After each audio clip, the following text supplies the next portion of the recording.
Have you ever found yourself paralyzed by an overabundance of choices, unable to decide even on the simplest of matters? Welcome to the world of indecisiveness, a realm where too many options can leave us feeling overwhelmed, anxious, and stuck in a state of inertia.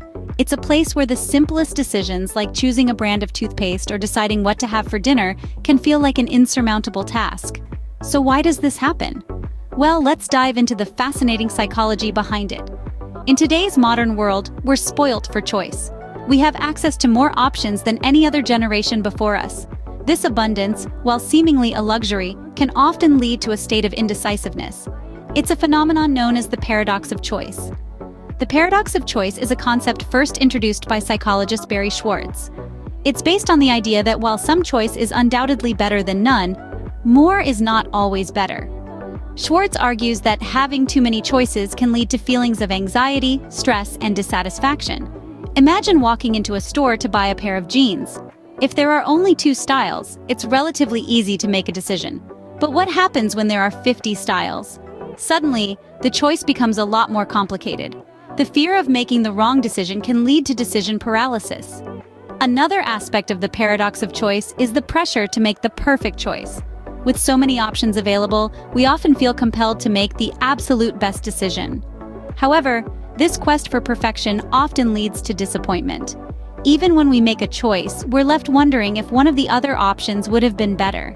The paradox of choice is a fascinating concept that explains why having too many options can lead to indecisiveness. It's a common issue that many of us face, but what are the telltale signs of chronic indecisiveness? While occasional indecision is normal, chronic indecisiveness can manifest as several common symptoms. One of the most telling signs of indecisiveness is procrastination. You might find yourself delaying decisions, big or small, because the fear of making the wrong choice is overwhelming. Whether it's choosing a dinner spot or making a career move, the sheer number of options can often lead to a standstill. This isn't just about being unable to make a decision, it's about being paralyzed by the possibility of regret or failure. Another symptom is the fear of making the wrong decision. This isn't just a mild concern, it's a pervasive, gnawing anxiety that can consume your thoughts and actions. You might find yourself going over every possible outcome, even after a decision has been made, in a futile attempt to ensure you've made the right choice. This fear doesn't just affect big decisions. It can seep into your everyday life, making even the simplest choices seem daunting. Constant second-guessing is also a common symptom of indecisiveness. Even when you manage to make a decision, you might find yourself questioning it, wondering if you should have chosen differently. This constant doubt can be mentally exhausting, leaving you feeling drained and unsatisfied, regardless of the choice you've made. These symptoms don't just exist in a vacuum. They can have a profound impact on your daily life, relationships, and mental health. Procrastination can lead to missed opportunities and unnecessary stress. The fear of making the wrong decision can leave you feeling anxious and uncertain, while constant second-guessing can erode your self-confidence and self-esteem. Over time, chronic indecisiveness can lead to feelings of helplessness and a decrease in overall life satisfaction. But here's the good news. Recognizing these symptoms is the first step towards overcoming indecisiveness. By understanding how indecisiveness manifests, you can begin to take steps towards making confident, well-informed decisions. Understanding the symptoms is the first step, but how can we overcome this crippling indecisiveness? Overcoming indecisiveness is not about making faster decisions, but about making better ones. This is a significant point to remember as we delve into strategies that can help conquer indecisiveness. Firstly, we must understand that every decision does not have to be a monumental task.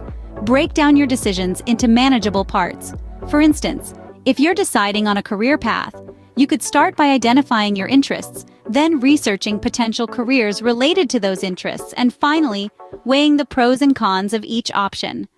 This approach makes the decision-making process less daunting and more systematic. Secondly, setting deadlines can be a game changer. When we have all the time in the world to make a decision, it's easy to procrastinate, overthink, and ultimately become indecisive. By setting a deadline, you create a sense of urgency, which can help you make a decision more efficiently. Now let's talk about intuition. It's that gut feeling, that inner voice that often guides us when logic fails. Trusting your intuition can sometimes lead you to a decision that feels right, even when it may not seem the most logical choice. Remember, intuition is not a wild guess. It's an unconscious accumulation of your past experiences and knowledge. But these strategies aren't enough on their own. Self-awareness and self-confidence play crucial roles in overcoming indecisiveness. You need to understand your values, your fears, your strengths, and your weaknesses. This self-awareness allows you to make decisions aligned with your true self. And self-confidence? It's about trusting yourself to make the right decision and having the courage to face the consequences, whether they're good or bad. Indecisiveness may be a challenging hurdle, but with understanding and effective strategies, it can be overcome. Remember, the decision you make doesn't define you, your actions do. So make a decision, take action, learn, and grow. That's the real journey, and it's one worth embarking on.